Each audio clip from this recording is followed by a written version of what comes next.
Hi, and we're doing some filming here at Chapters, so I wanted to just shout out for a second Chapters for giving us the space to do this today, but I also wanted to give a shout out to the print shop who provided this amazing print of Helen's book, Still Laughing.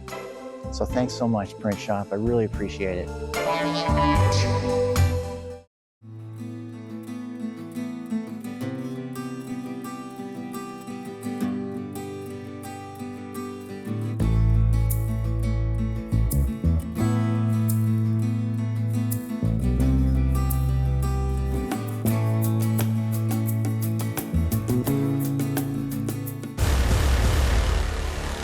Don't call the police. It's all good.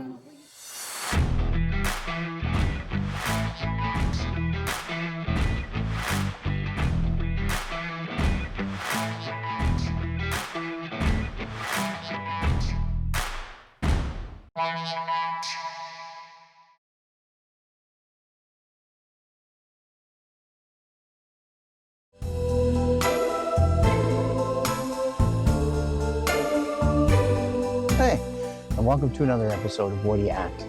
I've been really looking forward to this episode for a long time because our guest today is an absolute powerhouse. If you love a good mystery novel, then you probably already know her name. She's a celebrated local author, and get this, she's done work with the RCMP as a lead communications, so she knows exactly how the system works and how to tell a good story that keeps you locked in until the very last page. What I love about her work is she takes these really heavy investigative experiences and turns them into incredible fiction. But today, we're not just talking about gritty crime thriller. We're talking about her growth as a creator, her sharp sense of humor, and her overall sense of community. And here we are, we finally made it. Ladies and gentlemen, the incredible Helen Escott. Helen, thank you so much for being here today. I really appreciate you being amongst all of these wonderful books. So one of the things I was really curious about is what is it that drives you? Like what propels you forward? What gives you that motivation to continue to write? What really first got me the first crime thriller was I always write from a place of outrage. All my books are about something I've been outraged about. You know, Wormwood and the Reckoning, the Wormwood duology, came from my time in the RCMP, from a particular investigation of child abuse that we were involved in. And it came from a place of not being able to understand why I, as a strict Roman Catholic, would go to church every week, and then I would go out into the real world where people were just hurting each other and I didn't see God anywhere. And I couldn't reconcile, why does this all-powerful God allow the most vulnerable people go through such horrific situations? Why doesn't he help them? Why doesn't he do something? So that was a question I had. And that's where Wormwood and the Reckoning came from. It was just a place of outrage. And when I went to Vanished, it was that's an investigation into murder of missing women. You know, every year 1 million women go missing in the world. Every year. More than all the men in all the wars. But nobody wants to hear about that. Yeah. You know, you look at when I did Trafficked, I told you about Epstein 5 years ago. Yeah. No, everybody thought it was fiction. The Epsteins, the Weinstein, the Cosbys, the Peter Nygaards, all of these people I called out in that book and you thought it was a fiction. It's the truth. Yeah. My books are about intelligent crime fighting. They're not about a whodunit. They're about a journey. You're going to go on a journey. You're going to learn something you didn't know before. If you like history and you like mystery, then you'll love my books. My books are meaty. They're not about some corporal in a miniskirt or some good-looking guy that never gets dirty. These people get down and dirty, and they are good police officers. These are police officers I've worked with, so they have to be real. Your books have not just been one case. You've built a whole universe there where you talk about multiple characters. Was Inspector Myra? Inspector Myra, he's inspector now. Started out as a staff sergeant, now he's been promoted to inspector. Right, and so that's going to be one of the questions I have, like, because you've obviously developed this character over a long period of time. So what do you think is one of the more interesting things that you've learned about this character? Well, he grows as I grow. He is a combination of a lot of really good investigators that I had the pleasure of working with. And the same with Corporal Gail McNaughton. She's introduced in Vanished. And these are characters that are real life to me. I mean, I always say most of my friends are make believe, and I like it that way.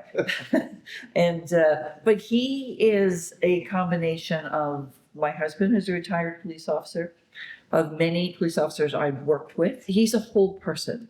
He struggles with PTSD. He has a broken marriage, but he's a really good police investigator. The same with Corporal McNaughton in Vanished, and she's in Traffic too. She comes back through several of the books.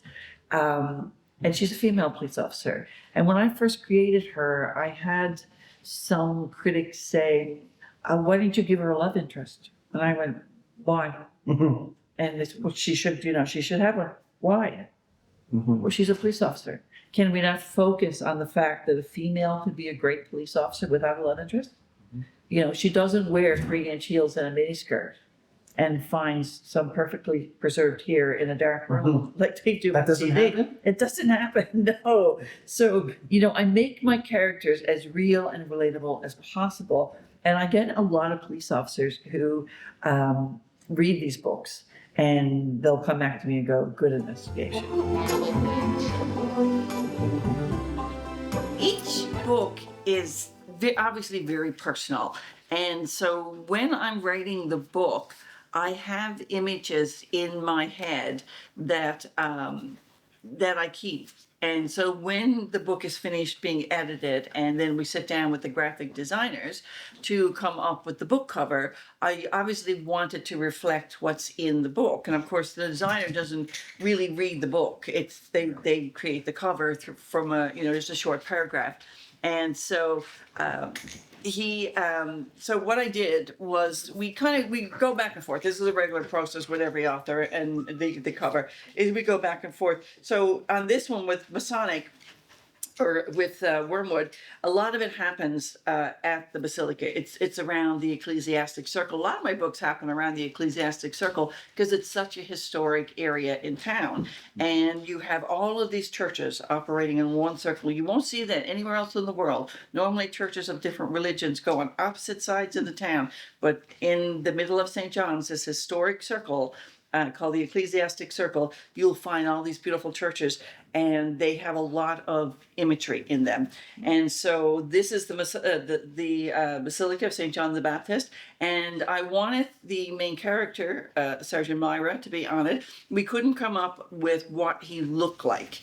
The artist couldn't see my vision, so I had a picture of my son, Daniel, and taken from back on, and I sent it to him and I said, make that a silhouette. That's what I want.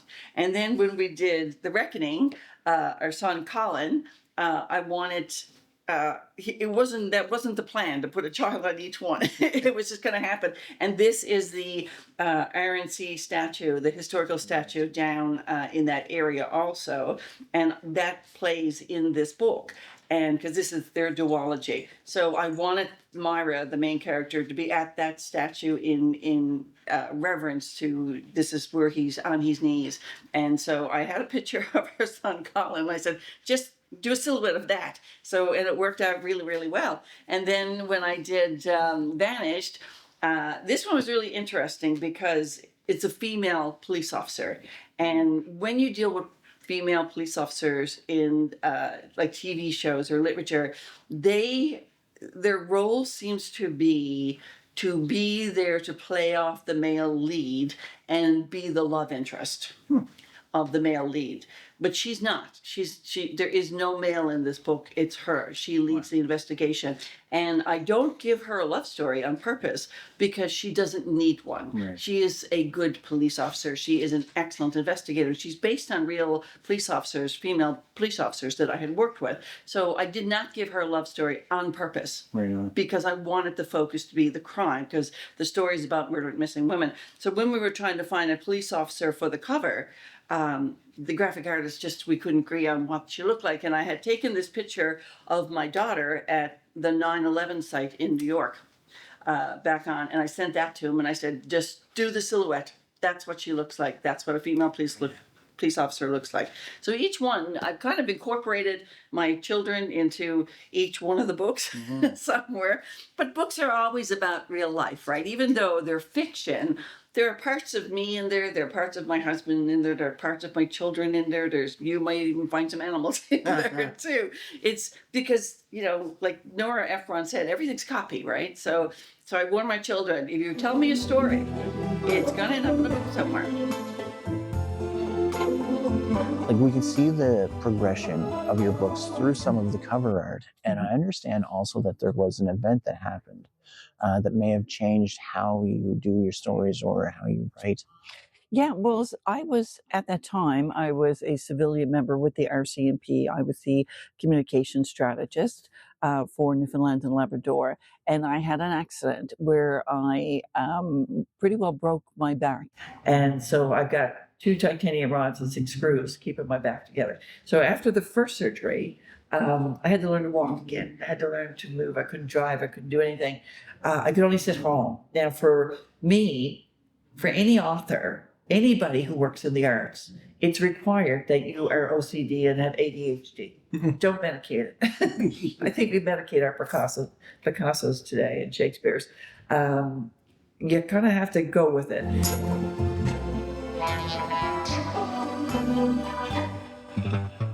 Okay, let's go.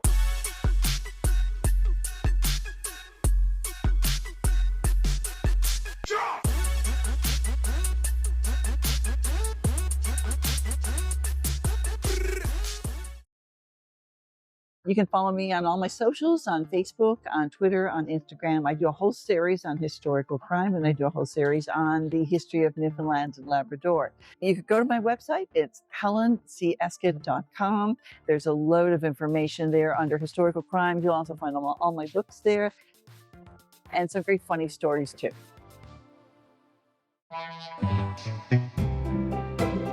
You do like your crime novels, as some of these ones here, but you also do the humor, such as your latest book, Still Laughing. So how do you find going between like the more serious and the lighter side? It's an easy transition, believe it or not. With the crime thrillers, I do a lot of research. So I interview a lot of police officers. I read a lot of police reports. I read a lot of investigation stuff and through research. And it's very intense. And you can get in a very dark place. Like when I'm doing human trafficking for Operation Traffic, it gets very intense and it's a rabbit hole that sometimes it's hard to get out of. So when I'm finished with the crime thriller, I find to cleanse my mind, I have to go to something else. And you'll find a lot of first responders have a very dark sense of humor. And it's because that's how we deal with trauma. It's the only way. Other than that, you'd lose your mind.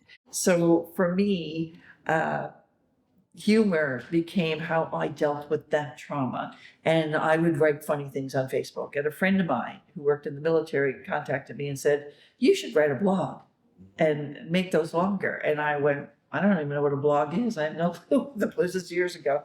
And so I looked it up and I started writing this blog and I thought, only my husband and my best friend's going to read this. So who cares what I say? And so I did. And all of a sudden, I was getting messages from all over Canada. I got a message from a lady who was in Manitoba in a Hutterite community. Wow. And said, we read your blog every week. And we want to know, there was a blog I wrote called Granny Panties. And she said, can you tell me what granny panties are? We don't know. And I said, whatever you're wearing. Whatever your dress, that's what it is. So, but we ended up having a great conversation. And so I ended up having over 100,000 readers on this blog all over the world. And it was the strangest thing. And so then someone said to me, you should turn it into a book. And I said, but everybody's all read it. Why would they want to read it in a book? Why would they buy it? And they said, you should do it. So I did. I self-published the first book, and it's called I'm Funny Like That. The second edition, called Still Laughing, is coming out April 11th. And it's a whole bunch of other stories. When I write crime thrillers, I get very immersed in it. I stay in that world. And it gets exhausting. It gets exhausting when you're constantly chasing serial killers. It does get exhausting. So to give my brain a break, I also, you'll find Most people who work in trauma have a very weird sense of humor. Okay. And it's how your brain compensates for the trauma. You know, when you walk into a scene that's horrific, it's not unusual to hear somebody say a joke that's off color. Right. And everybody laughs because what you're looking at is so insane Right. and so unhuman. If somebody don't laugh, you could, your head could go on. You're just like, it's just, you don't know how to deal with this until somebody laughs. And so I'd always had I think as a Newfoundlander, we all have a sense of humor. We all have that sense of humor. You can't be a Newfoundlander if you don't have a sense of humor. But comedy is how I deal with trauma. And I've seen this, if you look at someone like, say, Robin Williams, who was known for being this incredible, you know, from Mork and Mindy to this amazing comedic timing and talent. And then he goes and does these dark movies, these real dark movies. And everybody thought, well, you can't have a comedian doing dark movies. But it worked. It worked because in order to be a comedian, you have to have timing. And in order to have timing, you have to understand people and you have to be able to turn that corner and make it dark real quick. And that's what he used to do. And I found that's what I do, is that when I'm writing these dark things, to not re-injure my own PTSD, I'll go do something funny. I'll write something funny to just counterbalance it. Right. And that's where the funny books came from. Going from gritty to the comedy is no easy task. Oh, no, not at all. And not only that, but you've also started laying the groundwork for others as well, for future storytellers. Yes, absolutely. That's important. It's important to, you know, the world stage is big enough for all of us, right? So we don't have to protect some little corner of it. And I think I want to see a whole crop of Newfoundland and Labrador authors come forward. I love seeing young people come into bookstores like this and buy books. Doesn't have to be my book, buy any book. I just want to see them reading, because good readers make good writers. So absolutely, I encourage young people, read more and write lots. I teach some courses because I get a lot of emails and messages over social media saying, you know, I read your book, I'm writing the book myself, and I'd love to know how you organized it. And I finally said one time, like, I'll just teach a course. So I created this course called The Art of Murder, and libraries would contact me saying, would you like to come and do, you know, Q&A with some of your readers? And I would always go in. I love libraries, and I would always go and do the Q&As. But then I felt like I wasn't giving the audience what they wanted. I would, you know, read a little chapter and I talked about it. But then there was always several people in the audience who really wanted to talk about their work, and it wasn't the time for it. And I thought, you know what? I should write a course, create a course that's easy enough to follow, that people could take home and go, okay, I'm going to use this. I'm going to do this. It'll keep me in line. So I wrote a course called The Art of Murder. I did another one called The Structure of Romance. And basically it's about, with The Art of Murder, it's about, if you're going to write a murder mystery, it has to work. People have to believe the murder is possible. You just can't say some alien came down and killed the guy. I mean, if you're doing sci-fi, you could, but if you're going to do something like this that's believable, people have to go, oh my God, that could happen to me. And if you're not getting that, oh my God, that could happen to me, if people aren't looking over their shoulder after they read that chapter, then it's not believable. So you need that effect. So that's what where the courses came from. And I love teaching them. And I get a lot of young people. We're very lucky in Newfoundland. We have a lot of very creative people here. Like, we have an incredible amount of musicians and actors and, you know, everything from modeling to writing to, there's just so much going on in the creative world here that, you know, there's so many people who want to learn and so many people who want to teach. So we're very lucky that we have that community. That's why I like teaching the courses to young people, is to kind of put that fire underneath them to say, look, it's not that everybody can write a book, but you can do it. You can write a book. You can write a screenplay. You can come up with a TV series. I mean, there's just so much creativity here, and we definitely have to nurture that. So that mentorship is so vital, especially here with our authors and our community, just shining a light on it is so important. Absolutely. We are lucky. We have so much talent here, and there's so much filming going on here between Son of a Critch and, we've had great shows like Republic of Doyle. We've had a lot of movies here. We have, Disney was here. So there's a whole industry. We're like the Hollywood of Canada. I mean, cameramen here have full-time work. People, here who work in the industry have full-time work. So that's something that wasn't there 10 years ago. So it'll show you how we grew. So we have to nurture those young people. And now that we have the Paul Pope Center, who's developing the next crop of movie directors and screenwriters, how fabulous is that?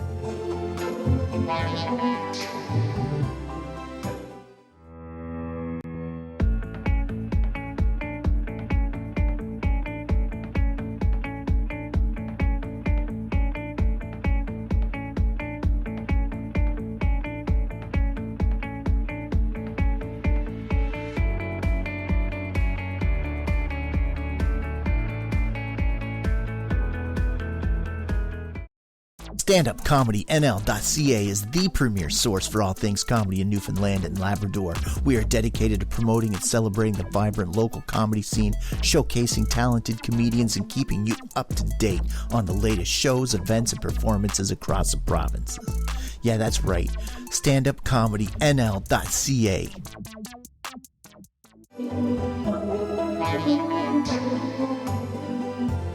And one of the things that's caught my eye, even since the first time I've stepped in here, was this beautiful piece of art. So I'm going to let you tell the story of what this is and how it came to be. Well, the Gander Library invited me out to do a talk on one of my books and to do a Q&A afterwards. And the librarian out there, her name was Miss Strickland. And when I got out there, after I was over, it was over, she gave me this big box. And I was like, oh my gosh, did you make me a cake? Like, oh, I'm never going to eat all this. I was like, what is it? And when I opened it, it was this flower. And she had taken the pages from, a couple of pages from every one of my books. And she had turned it into this huge, big flower. And honestly, I was gobsmacked. I didn't even know what to say to her. It was so beautiful. When I first looked at it, I was thinking, wow, this is so beautiful. She did this with books. But then as I was looking closer at it, I realized they were my books. And I was like, oh my God, these are my books. It was probably the nicest gift that anyone has ever given me. It was absolutely amazing. But the libraries in Newfoundland have been so supportive of me. They have me out all the time to do talks, and you can rent, you can take my books out for book clubs and stuff. You get your library cards all free, and they're always pushing local books and local authors at events. So, I mean, they've done amazing stuff for me. So when they gave me that, I was honestly, it was like winning an Oscar. I went home and I was so proud. I couldn't believe it.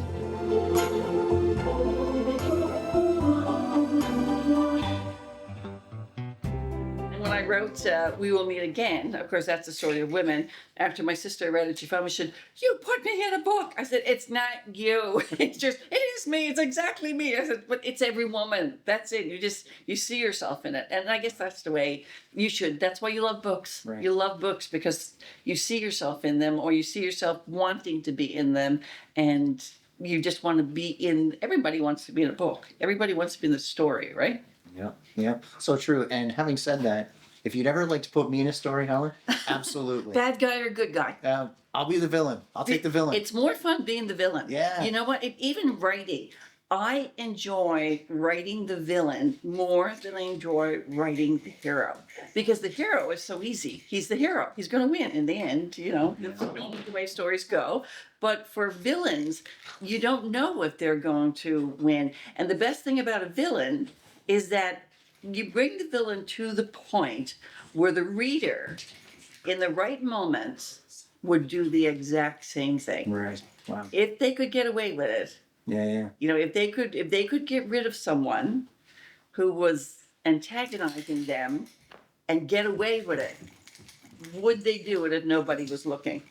These are my disgruntled employees. I work around them.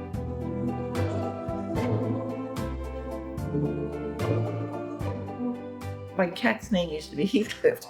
And it came from the love of literature. And it came from, you just, with anything, You just need one person to believe in you. Mhm. You don't need a whole team to believe in you. You just, as a kid especially, just need one person to say, you're good at this. And then you believe it. Yeah. Yeah. And you know what? Hearing you say that, I see a lot of similarities with the show, you know. It wasn't really until I had gone to Kitty Vitty Brewery, talked with this guy, Joe, told him the idea, and he was like, you know what? Like, let's try it. And that was the momentum forward. And we haven't stopped since. So, Exactly. All you need is one person to open the door to say, walk through. yeah, That's the chance. That's the one you wait for. it's amazing. How many books have you got? I think I heard you say 10. In April, the 10th one comes out. In September, there's a new one coming out called Christmas in Hope Cove. It's not a crime thriller. It's a wonderful story of this fictional place called Hope Cove. It's out in St. Mary's Bay. And it's about these three families, and it's about Newfoundland culture and how we protect our culture and keep our culture. And our culture, it's, everybody will say, well, it's their language, it's their food, it's their music, it's their art. And of course it is, it's all that. Mm-hmm. But it's also our blood. It's who we are. Mm-hmm. It's you could come from the mainland and live here all of your life. You could live here till you're 90, and people are still going to say, Brad, you're CFA. You're not in Newfoundland. Yeah. It's like Willy Wonka's golden ticket. If you're born here, you get the ticket. If you're born over in New Brunswick, I'm sorry. But you can stay. We'll be nice to you. Yeah, I've been screeched in like 6 times now. Does that count? No. You don't have the birth certificate. I'm going to keep trying. They say, the Newfoundlanders in heaven because those are the ones that want to go home. So Helen, thank you so much for joining us today. It's been an absolute pleasure to have you part of the show. One of the things I'd like to ask of you before you go is just to promote yourself. How can people follow you? What you got coming up? Well, I'm on social media. I am on Facebook, Twitter, Instagram, and TikTok. I do almost daily or weekly videos on historical crime. I like to study historical crime and the history of Newfoundland and Labrador. So if you enjoy history and you enjoy historical crime, give me a follow. And it's on helen.escott.com is my website. And there's a section there called Crime Stories. And you can go in and there's a load of fun stories there for you to read. Oh, wow. Amazing. Yeah. Thank you so much. Thank you. Fine. Absolutely. I'm your #1 fan.